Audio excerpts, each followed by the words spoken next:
आज से हम एक नई श्रृंखला शुरू कर रहे हैं। बिहार लोक सेवा आयोग के सिविल सेवा एग्जामिनेशन में अब तक जितने भी एग्जामिनेशन हुए हैं उन एग्जामिनेशन में पूछे गए प्रश्नों के एनालिसिस हम शुरू कर रहे हैं।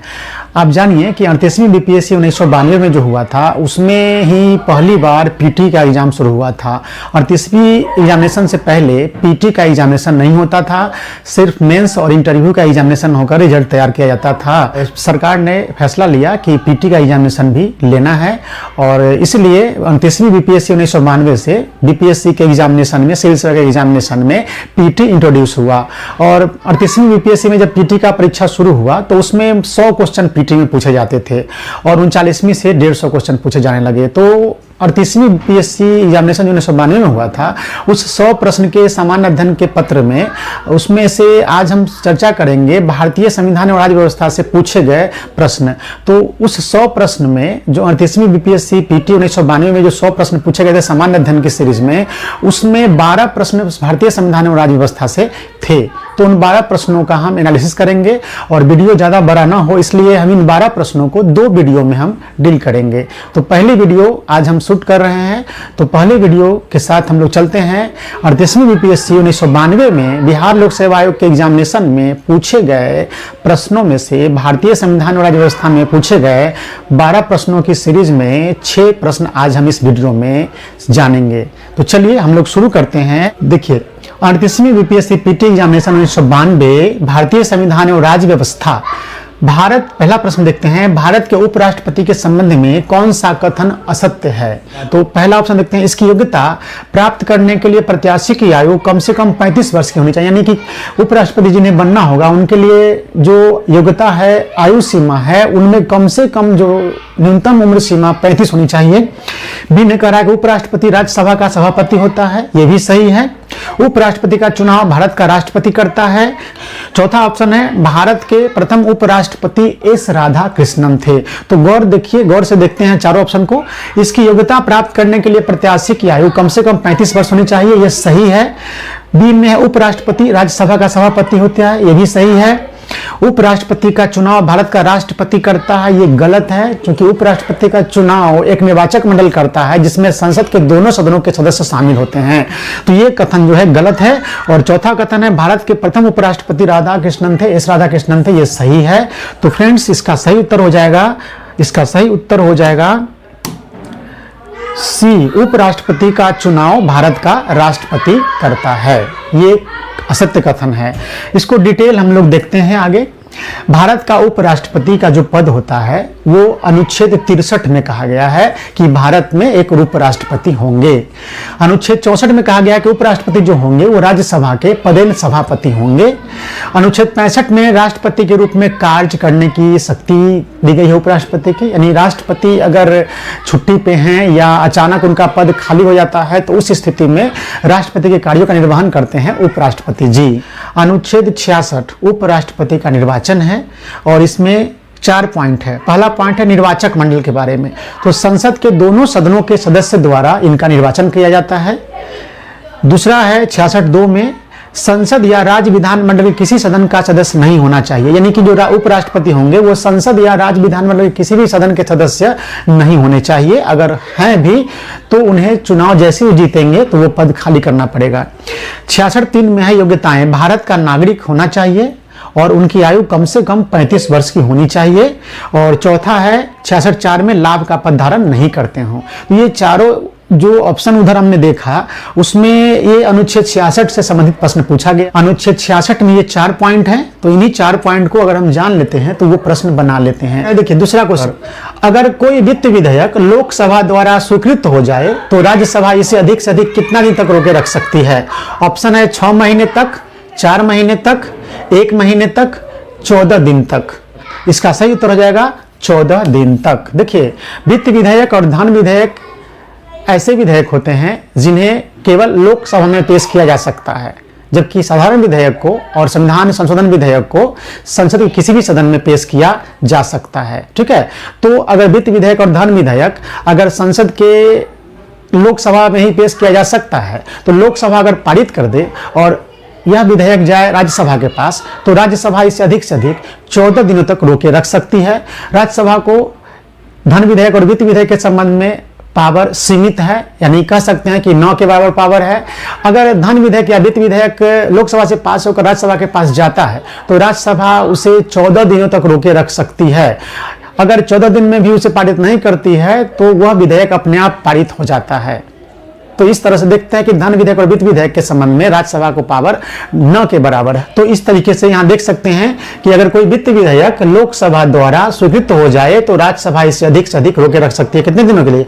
14 दिनों के लिए। क्वेश्चन नंबर 3 है, भारतीय संविधान में संशोधन के लिए विधेयक लाया जा सकता है केवल लोकसभा में, केवल राज्यसभा में, या तो लोकसभा में या राज्यसभा में, या चौथा ऑप्शन है भारत के सर्वोच्च न्यायालय में। अभी हमने चर्चा किया कि विधेयक जो होते हैं, धन विधेयक, वित्त विधेयक जो होते हैं केवल लोकसभा में पेश किए जा सकते हैं। हालांकि वित्त विधेयक में और डिटेल होता है लेकिन उसकी चर्चा यहाँ नहीं करेंगे हम। और संविधान संशोधन विधेयक और साधारण विधेयक जो है संसद के किसी भी सदन में लाया जा सकता है। तो यही क्वेश्चन है, देख सकते हैं यहाँ पे भारतीय संविधान में संशोधन के लिए विधेयक होता है जैसे संविधान संशोधन विधेयक कहते हैं। तो संविधान संशोधन विधेयक लाया जा सकता है केवल लोकसभा में, केवल राज्यसभा में, या तो लोकसभा में या राज्यसभा में, भारत के सर्वोच्च न्यायालय में। तो आप जान गए होंगे इसका आंसर सी होगा। संविधान में संशोधन से संबंधित विधेयक को कहते हैं संविधान संशोधन विधेयक, और वह विधेयक या तो लोकसभा में लाया जा सकता है या राज्यसभा में लाया जा सकता है। तो इसका उत्तर हो जाएगा सी, या तो लोकसभा में या राज्यसभा में। दोस्तों, संविधान संशोधन की प्रक्रिया भाग 20 में अनुच्छेद 368 में दी गई है, जिसमें कहा गया है कि संविधान संशोधन से संबंधित विधेयक या तो लोकसभा में प्रस्तुत किया जा सकता है या राज्यसभा में प्रस्तुत किया जा सकता है। नेक्स्ट क्वेश्चन हम लोग देखते हैं 4 नंबर। निम्नलिखित उच्च न्यायालयों में से कौन एक से अधिक राज्य या केंद्र शासित प्रदेश के लिए न्याय प्रशासन देखता है? काफी महत्वपूर्ण प्रश्न है। उच्च न्यायालय से प्रश्न पूछ रहा है कि निम्नलिखित उच्च न्यायालयों में से कौन एक से अधिक राज्य या केंद्र शासित प्रदेश के लिए न्याय प्रशासन देखता है। फ्रेंड्स, अभी वर्तमान में भारत में 28 राज्य और 8 केंद्र शासित प्रदेश हैं और उच्च न्यायालयों की संख्या है 25। इसका मतलब है कि एक ही उच्च न्यायालय 2 या 2 से अधिक राज्य और 2 या 2 से अधिक राज्य तथा किसी और केंद्र शासित प्रदेश के लिए एक ही उच्च न्यायालय हो सकती है। तो ये क्वेश्चन पूछा जा रहा है, इनमें से ऐसा कौन सा उच्च न्यायालय है जो एक से अधिक राज्य और केंद्र शासित प्रदेश के लिए वो उच्च न्यायालय है, यानी काम करता है। ऑप्शन है इलाहाबाद, दिल्ली, गुवाहाटी, महाराष्ट्र। दोस्तों, ये प्रश्न पूछा गया है 1992 में 38वीं यूपीएससी में, और इस तरह के प्रश्न आजकल भी पूछे जा रहे हैं। तो संदर्भ जो भी हो, लेकिन हम दोनों बात करेंगे उस समय संदर्भ में और अभी के संदर्भ में भी। तो वर्तमान में अभी भारत में कुल 25 उच्च न्यायालय हो चुके हैं। गुवाहाटी हाईकोर्ट जो है वर्तमान में 4 राज्यों को मिलाकर एक ही हाईकोर्ट है, ठीक है। और जब ये प्रश्न पूछा गया था उस समय तो ये पूर्वोत्तर के 7 राज्यों के लिए एक ही हाईकोर्ट हुआ करता था। फ्रेंड्स, 2013 में 3 राज्य के लिए, पूर्वोत्तर के 3 राज्य के लिए अपना उच्च न्यायालय की स्थापना की गई है। तो वर्तमान में गुवाहाटी, अभी भी इसका आंसर गुवाहाटी होगा और उस समय भी उसका आंसर गुवाहाटी था। लेकिन अंतर क्या रहा कि उस समय गुवाहाटी 7 राज्यों के लिए एक उच्च न्यायालय हुआ करता था और वर्तमान में 2024 में यह 4 राज्यों के लिए एक उच्च न्यायालय है। थोड़ा डिटेल से देखते हैं इसको। देखिए, उच्च न्यायालय का प्रावधान भारतीय संविधान में अनुच्छेद 214 से 232 के अंतर्गत है। उच्च न्यायालय 14 में क्या कहा गया? उच्च न्यायालय की स्थापना के बारे में कहा गया है। प्रत्येक राज्य के लिए एक उच्च न्यायालय होगा, यह कहा गया अनुच्छेद 214 में। लेकिन प्रत्येक राज्य के लिए एक उच्च न्यायालय नहीं है, क्योंकि आपको पहले ही बता दिए कि 28 राज्य और 8 केंद्र शासित प्रदेश है, लेकिन उच्च न्यायालय की संख्या कितनी है? 25। तो देखिए क्या है, अनुच्छेद 231 में कहा गया है कि संसद अगर चाहे तो 2 या 2 से अधिक राज्यों अथवा 2 या अधिक राज्यों और किसी संघ राज्य क्षेत्र के लिए एक ही उच्च न्यायालय की स्थापना कर सकती है। अब देखिए अनुच्छेद 241 में क्या कहा गया? संसद संघ राज्य क्षेत्रों के लिए उच्च न्यायालय की स्थापना कर सकती है, यानी केंद्र शासित प्रदेशों का अपना उच्च न्यायालय हो सकता है, यह काम संसद कर सकती है। अनुच्छेद 230 में कहा गया है संसद किसी संघ शासित राज्य पर किसी उच्च न्यायालय की अधिकारिता का विस्तार कर सकती है, या विस्तार है तो उसे अलग कर सकती है। यानी कहने का मतलब है कि किसी राज्य का उच्च न्यायालय है तो उसके अधीन किसी संघ राज्य क्षेत्र को घोषित कर सकती है, यानी किसी राज्य के उच्च न्यायालय के अधीन किसी केंद्र शासित प्रदेश को रखा जा सकता है, यानी किसी केंद्र शासित प्रदेश का उच्च न्यायालय किसी राज्य के उच्च न्यायालय को घोषित किया जा सकता है। ये सारे प्रावधान किए गए हैं और इसलिए इन्हीं प्रावधानों के आधार पर आप देखेंगे कि गुवाहाटी उच्च न्यायालय अभी जो वर्तमान में है वो 4 राज्यों के लिए एक ही है। देखिए यहाँ पे गुवाहाटी उच्च न्यायालय की अधिकारिता स्थापना 1 मार्च 1948 को हुई थी गुवाहाटी उच्च न्यायालय की।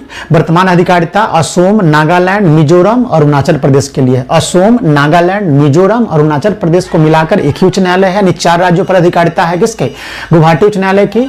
हेडक्वार्टर इसका गुवाहाटी में है, लेकिन खंडपीठ जो है यानी बेंच बैठती है कोहिमा में, आइजोल में, ईटानगर में भी, ठीक है। और गुवाहाटी में तो अपना ही है। तो 4 राज्य है, तो नागालैंड की राजधानी कोहिमा में भी खंडपीठ बैठती है, आइजल मिजोरम की राजधानी है, और अरुणाचल प्रदेश ईटानगर की राजधानी है, तो वहां भी इसका बेंच बैठता है। और इस तरीके से 26 जनवरी 2013 को संसद द्वारा मेघालय, मणिपुर एवं त्रिपुरा के लिए अलग अलग पृथक पृथक 3 नए उच्च न्यायालयों का गठन किया गया। मार्च 2013 में इसका उद्घाटन किया गया था तत्कालीन मुख्य न्यायाधीश अल्तमश कबीर जी के द्वारा।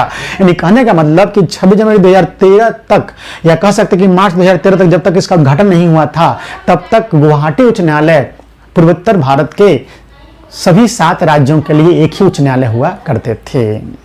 तो काफी महत्वपूर्ण जानकारी दे रहे हैं, जो किसी भी प्रतियोगिता परीक्षा के लिए भी और सामान्य नागरिकों के लिए भी, जो देश की व्यवस्था को जानना चाहते हैं, संविधान को जानना चाहते हैं, जानकारी रखना चाहते हैं। क्योंकि जानकारी तो हर जगह काम देती है, आपको कॉन्फिडेंस देता है, तो इसके लिए भी बहुत जरूरी होता है। अगर हमारा वीडियो अच्छा लग रहा है तो आप लोग इसको लाइक कर दें, और जिन लोगों ने अभी तक चैनल सब्सक्राइब नहीं किया वो सब्सक्राइब कर दें। भारत का सबसे पुराना हाईकोर्ट कौन है और भारत का सबसे नया हाईकोर्ट कौन है, इस पर हम चर्चा करेंगे। देखिए, भारत का सबसे पुराना हाईकोर्ट है कलकत्ता हाईकोर्ट। देखिए 1862 ईस्वी में भारत में अंग्रेजों के जमाने में 3 हाईकोर्ट की स्थापना की गई थी, Calcutta high court, Chennai high court, Bombay high court. लेकिन सबसे पहला हाईकोर्ट हुआ कलकत्ता हाईकोर्ट, क्योंकि इसकी स्थापना कर दी गई थी 2 जुलाई 1862 ईस्वी को। और चेन्नई हाईकोर्ट की स्थापना की गई थी 15 अगस्त 1862 ईस्वी को। और मुंबई हाईकोर्ट की स्थापना की गई थी 1862 ईस्वी में ही, लेकिन 18 अगस्त को। अब देखिए, भारत का सबसे नवीनतम हाईकोर्ट कौन है? तो भारत का सबसे नवीनतम हाईकोर्ट है 25वां उच्च न्यायालय है, आंध्र प्रदेश उच्च न्यायालय है, जो अमरावती में है। आंध्र प्रदेश की नई राजधानी जो है वो अमरावती में स्थापित किया गया है नया, सबसे नया हाईकोर्ट, जिसे आंध्र प्रदेश उच्च न्यायालय के नाम से हम लोग जानते हैं, ठीक है। और यहां देखिए कि 2 जून 2014 ईस्वी को भारत में एक नया राज्य स्थापित किया गया था, आंध्र प्रदेश से अलग करके तेलंगाना को। लेकिन जब तेलंगाना की स्थापना की गई थी 2 जून 2014 ईस्वी को, तो 10 साल के लिए व्यवस्था की गई थी कि इसकी राजधानी हैदराबाद दोनों के लिए संयुक्त रूप से राजधानी का काम करेगी। और इस तरीके से आपको हैदराबाद हाईकोर्ट जो था पहले, वही दोनों राज्यों के लिए हाईकोर्ट, हैदराबाद हाईकोर्ट ही दोनों राज्यों के लिए 10 वर्षों तक हाई कोर्ट का काम करेगी। लेकिन आप जानते हैं कि ये 10 वर्ष का समय जब पूरा होने लगा, तब जाकर के आंध्र प्रदेश की एक नई राजधानी अपनी बन गई, अमरावती। और अमरावती जब नई राजधानी बनी आंध्र प्रदेश में, तो वहां पे एक नया हाई कोर्ट भी बना दिया गया, आंध्र प्रदेश का अपना हाई कोर्ट, जिसे आंध्र प्रदेश उच्च न्यायालय के नाम से जानते हैं, जो अमरावती में स्थापित किया गया, राजधानी में ही। और हैदराबाद जो राजधानी बनी तेलंगाना की, और हैदराबाद उच्च न्यायालय का नाम, जो तेलंगाना राज्य की राजधानी है हैदराबाद, लेकिन कोर्ट का नाम बदल के कर दिया गया तेलंगाना उच्च न्यायालय। यानी हैदराबाद उच्च न्यायालय जो बच गया तेलंगाना राज्य का, उसका नाम बदलकर कर दिया गया है तेलंगाना उच्च न्यायालय है। 5वां प्रश्न देखिए, भारत के राष्ट्रपति चुनाव में कोई विवाद है तो उस विवाद को सौंपा जा सकता है।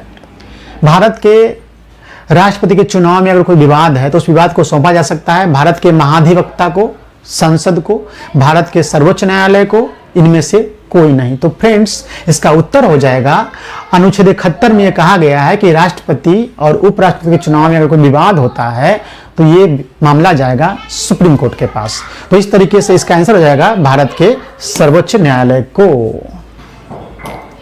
6ठा प्रश्न देखते हैं, भारतीय संविधान भारत के राष्ट्रपति को अधिकार नहीं देता है प्रधानमंत्री की नियुक्ति का, राज्यों के मुख्यमंत्री की नियुक्ति का, रक्षा बलों का सर्वोच्च कमांडर होने का, देश के किसी भाग में आपातकालीन स्थिति लागू करने का। तो पहला ऑप्शन देखते हैं प्रधानमंत्री की नियुक्ति का। तो हाँ, राष्ट्रपति प्रधानमंत्री की नियुक्ति करते हैं, राज्यों के मुख्यमंत्री की नियुक्ति राष्ट्रपति नहीं करते हैं, ठीक है। राज्यों के मुख्यमंत्री की नियुक्ति कौन करते हैं? राज्यपाल करते हैं। लेकिन दिल्ली जैसे केंद्र शासित प्रदेश है, दिल्ली केंद्र शासित प्रदेश है और वहां के मुख्यमंत्री की नियुक्ति करते हैं राष्ट्रपति, लेकिन राज्यों के मुख्यमंत्री की नियुक्ति राष्ट्रपति नहीं करते हैं, वो राज्यपाल करते हैं। और रक्षा बलों का सर्वोच्च कमांडर होते हैं राष्ट्रपति, ये बिल्कुल सही है। देश के किसी भाग में आपातकालीन स्थिति लागू करने का काम करते हैं राष्ट्रपति, ये बिल्कुल सही है। यानी इसका आंसर हो जाएगा कि अधिकार नहीं देता है तो राज्यों के मुख्यमंत्री की नियुक्ति का। राज्यों के मुख्यमंत्री की नियुक्ति करते हैं उस राज्य के राज्यपाल। तो इस तरीके से हमने आज 38वीं बीपीएससी पीटी एग्जामिनेशन 1992 में जो 100 प्रश्न पूछे गए थे, उसमें भारतीय संविधान और राज्य व्यवस्था से अकेले 12 प्रश्न पूछे गए थे। उनमें से 6 प्रश्नों का हमने आज के वीडियो में एनालिसिस किया है। उम्मीद करते हैं आप लोगों को हमारा वीडियो अच्छा लग रहा हो, और अगर हमारा प्रयास सही लग रहा हो, आपके लिए लाभदायक बन रहा है, तो हमारे वीडियो को लाइक कर दें। और जिन लोगों ने चैनल सब्सक्राइब नहीं किया है वो सब्सक्राइब कर दें, क्योंकि यहाँ से लगातार बीपीएससी प्रीवियस ईयर्स क्वेश्चंस का एनालिसिस मैं स्टार्ट किया हूँ, तो लगातार इसे जारी रखूँगा। इस वीडियो को, इस तरह के आने वाले वीडियो को देखकर जाएंगे एग्जामिनेशन में तो काफ़ी लाभ मिलेगा और तैयारी करने की स्ट्रेटजी मिलेगी। पहले हम लोग प्रीवियस इस क्वेश्चन को देखते चलते हैं, उसके बाद इस पर तैयारी की रणनीति बनाएंगे। और 70वीं BPSC head teacher, BPSC head master, BEO की बहाली आने वाली है। TRE 3-4 की परीक्षा जो होंगी, उन सभी परीक्षाओं की तैयारी हमारे चैनल पर आकर आप कर सकते हैं और निश्चित सफलता मिलेगी। तो बहुत बहुत धन्यवाद। मिलते हैं अगले वीडियो की अगले सीरीज में। बहुत बहुत धन्यवाद।